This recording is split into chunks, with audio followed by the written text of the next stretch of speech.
Thanks for joining me tonight.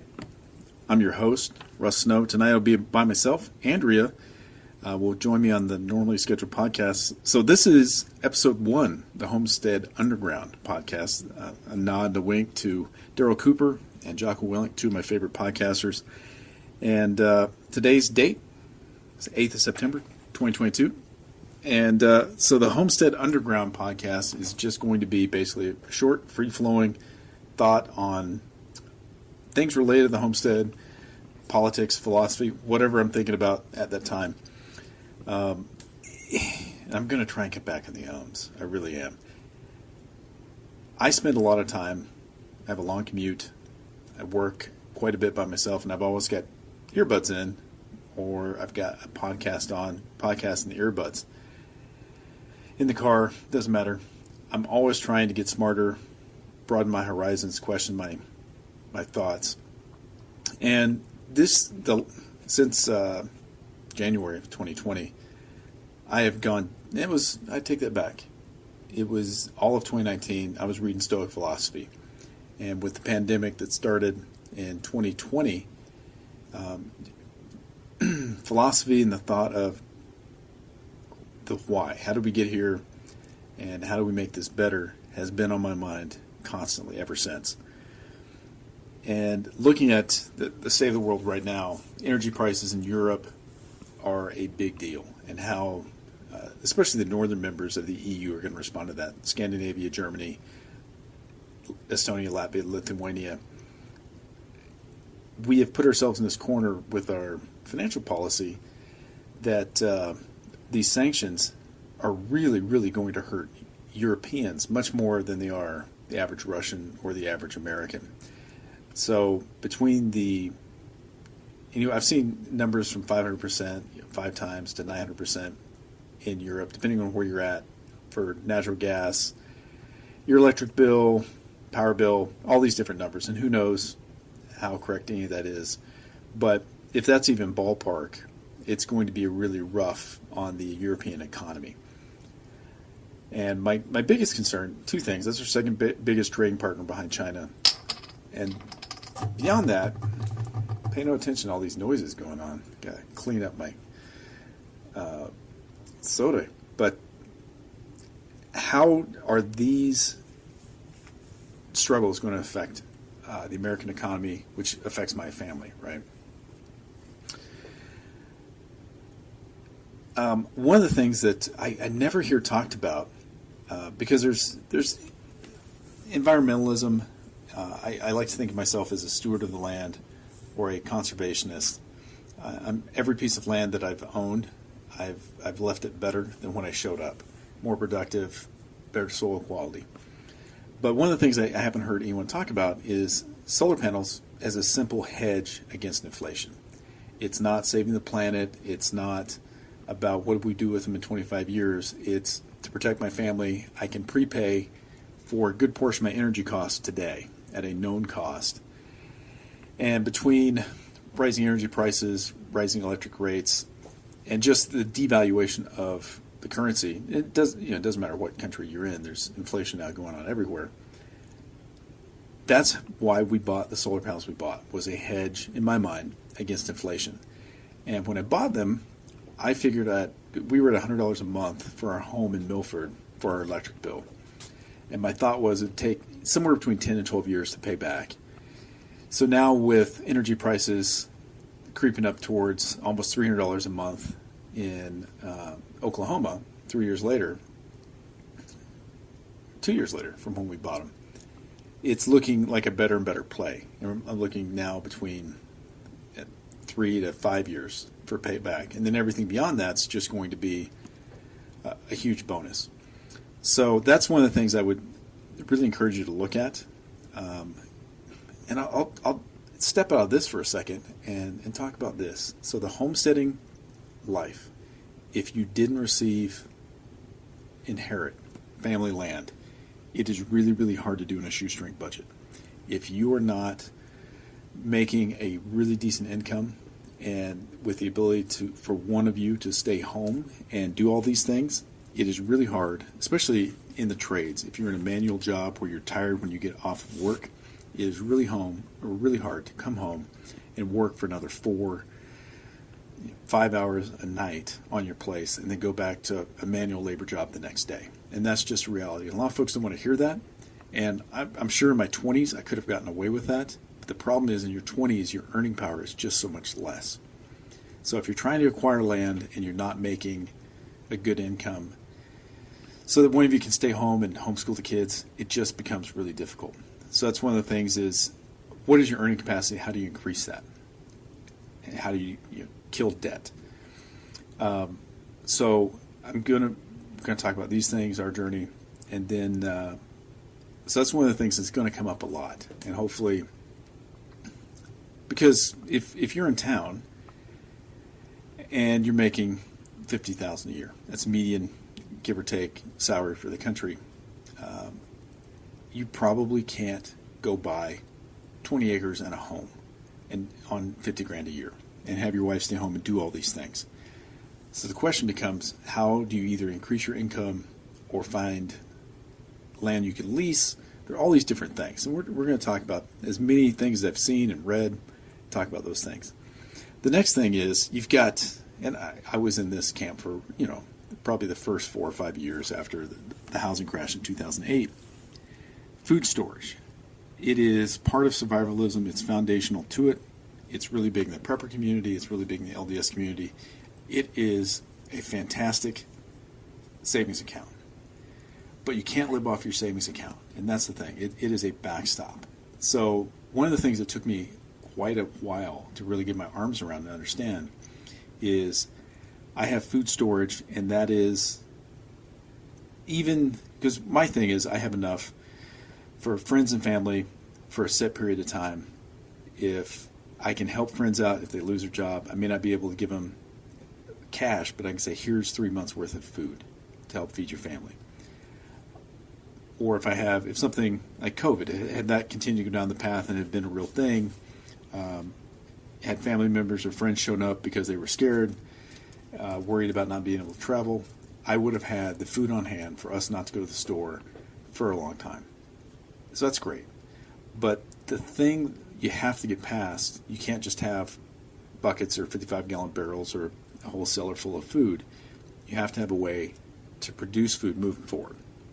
So that food production is work, it's failure, it's humbling, it's all those things, but it is the other half of food storage. You have to be able to replace that.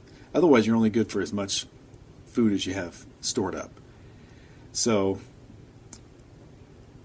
food protection is going to be something we talk a ton about. The next thing, especially listening to all, and I've gone the entire gamut, right? I've listened to the agorists, I've listened to the anarchists, I've listened to libertarians, the lawbitarians, all these folks pie in the sky. If they would just read more, we could solve these problems. It's never going to happen. Human beings, we're just not evolved. And after reading Stoic philosophy, 2,500 years later, we're talking about the same problems. Promiscuity, drinking, governance, graft, corruption, all these things. The human condition, as far as I can tell, human beings and their thinking and their emotional reaction, their logic, we're no more advanced than they were 2,500 years ago. If it is evolutionary, if we're advanced, it is very small. So it becomes, I don't think, as much as I love Hoppe and I love Rothbard, we're not going to have an agorist movement nationwide, because most men would much rather be safe than free. And it is what it is. And the thing that I always talk about with my friends is I have a little pin on a map, and I've got 10 miles around my house. I can affect real change in that area over the course of my lifetime. The local community, and Pete Quinones talks about this quite a bit. You can buy a seat in your local school board in a small rural town for anywhere from $1,000 to $5,000 or $6,000 at the high end. If you put that much money into a campaign and you're smart about things, it's signs, it's getting out and meeting people in a community where you're already invested and known, you're going to be the name they see. that's going to affect real change. Your county commission. So in rural counties, your county commissioners, your sheriff, and your school board are the three most important elected structures in that county. And for any one of those, so the sheriff, maybe it's $10,000 you have to put into a campaign. But I guarantee if you find somebody that has similar views and you put a couple $1,000s into their campaign, they're going to pick up the phone when you call. And you're going to have, again, you're not buying that politician for $2,000, but you're going to have influence. And then that's Jason Stapleton. I think either him or Matt, one of his co-hosts, used to say, the whole point of working and becoming affluent and having extra money isn't necessarily to just to be rich or to get rich and run for office. Why not just go buy a politician? They said it as a throwaway line, but the reality of it is if you have enough extra income where you can throw these, you don't have to run for the school board. But if you know someone who's like-minded, who has the time, who's committed to it, and you throw $500, $1,000 into their election campaign, that is a huge thing. You can affect real change that way. And I'm going to come back to this a ton. Local community versus yelling at strangers on the internet versus national politics.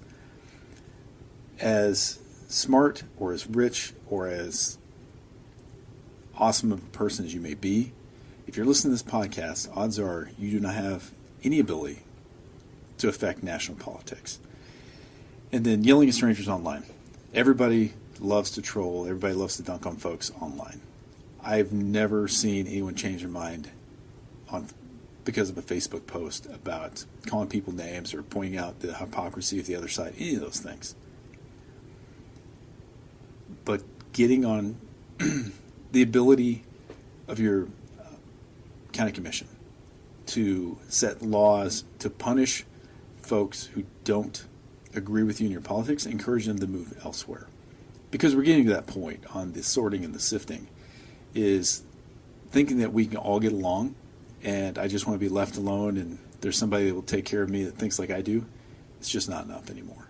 So I think you're going to have to, if you're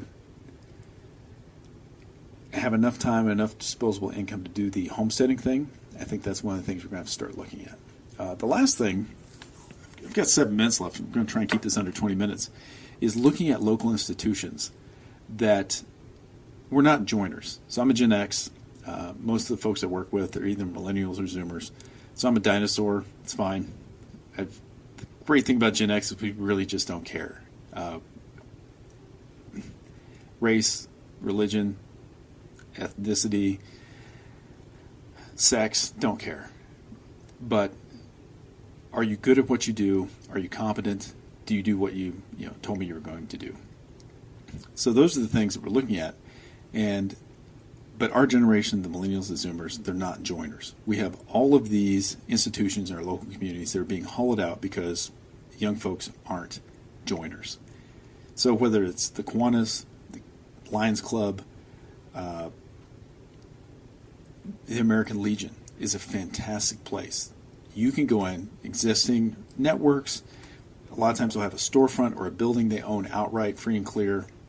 Everything's done. You're not recreating anything. You're not filing nonprofit paperwork. You're not jumping through all these hoops. It's already there. And if you have 3 or 4 like-minded friends who are under 50, you can walk in that door and folks will happily give up the work for you to do it. Use those institutions. Start thinking about how do we get out in the community and really affect change. And the last thing is about the homesteading, about whether it's a small farm, a homestead, you're farming folks' backyards, you have to run it like a business. And everything will transfer over if you go to any other institution in your life. And I'm not saying this much more to the Zoomers and the millennials. Spreadsheets, actually counting costs, looking at your labor involved. How much time do I actually spend in the garden? What can I do to get more efficient? There's a bunch of folks out there talking about running lean, about lean operations. Number of steps, how do you cut down on picking up eggs, all these different things. And a lot of things, money will solve problems for you, right? But when you're first starting out, you have more time than money. It's that learning period and always looking at everything with an eye to efficiency. Where you're putting things, gates, which way the gates open. Gates should always open both directions fully. If it can't, put it somewhere else. But all these things, look at these, look at other folks, ask questions. When you see professionals, contractors, putting a door in a certain way, why do you put it in that way? A lot of times, they have no idea. It's just the way they've always done it. But at the same time, you'll have really craftsman level, whether it's carpenters or framers, doesn't matter, who will be able to tell you the reasons why and how it makes life faster and more efficient. There is so much to be learned on that side. So the big takeaways on, and it looks like the Build Back Better bill, Inflation Reduction Act, whatever it ends up being called, the solar panel 30% is back. As far as a credit, for windows, doors, anything Energy Star. So it's one of those things to be looking at just as lessening your tax. I'm no tax professional. I'm not giving you advice, but it's definitely something to think about on your house. Is this a time to do these things? And for Andrew and I, we're looking at everything with the eye of we're in our late 40s. If we're putting things to get on the house, we're going to last, for a minimum of 30 years. That's probably the lifetime of the time we're going to be in the house. I'm very much, my hope is that the Reds and my son, at least one, if not all of them, decide to make our homestead a generational homestead. And that at some point, sooner rather than later, that our kids want to come back, and Andrew and I will happily give up the big house, let the kids live in the big house, and hoping that we can build them something smaller in the place and just switch. So looking at trusts, looking at living trusts, on the land, how to make this doable and something that my great-grandchildren, who I'll never meet or know, have a place that they own, that has space for them, that lets them be in the outdoors. But that's everything for tonight. 2 minutes and 30 seconds under. These are all the things we're going to explore and talk about. But this is, again, this Underground podcast is for two reasons. The Homestead Underground. This is giving us extra content to help, and then I'm trying to hone my craft, get used to this, listen, see what I did better, see what I can improve on, and get us to the point where our hope is at some point the farm completely replaces Andrea's teaching income. And that's where we're trying to get to. And I would really like, by the time I'm ready to retire, to have all these things done as well. So there's a little bit of selfishness in there for sure. But as always, thank you for listening. If you have any questions, please, in the comments below, send us an email, and we will try to get the answer. Thanks for listening.